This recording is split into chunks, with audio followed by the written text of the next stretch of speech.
मुंबई नाका परिसरात पावसामुळे रस्त्यांवर मोठे खड्डे पडले आणि या खड्ड्यांमुळे दररोज संध्याकाळी प्रचंड वाहतूक कोंडी होत होते। महानगरपालिकेला वारंवार तक्रारी करूनही प्रशासन दुर्लक्ष करत होतं। नागरिकांच्या त्रासाला बघून अखेर वाहतूक पोलीसच धावून आले आणि रस्त्यावरचे खड्डे बुजवले।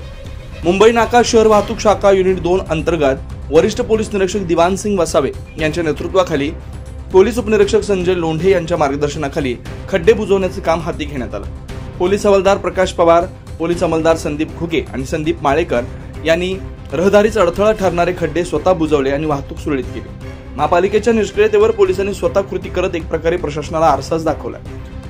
महानगरपालिका झोपलेली असतानाही रस्त्यावरचा त्रास पाहून पोलीसच पुढे आले आणि मुंबई नाक्यावरचे खड्डे बुजवले।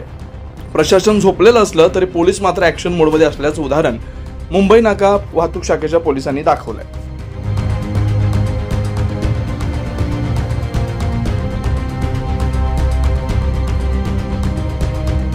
9 न्यूज महाराष्ट्र ब्युरो, नाशिक।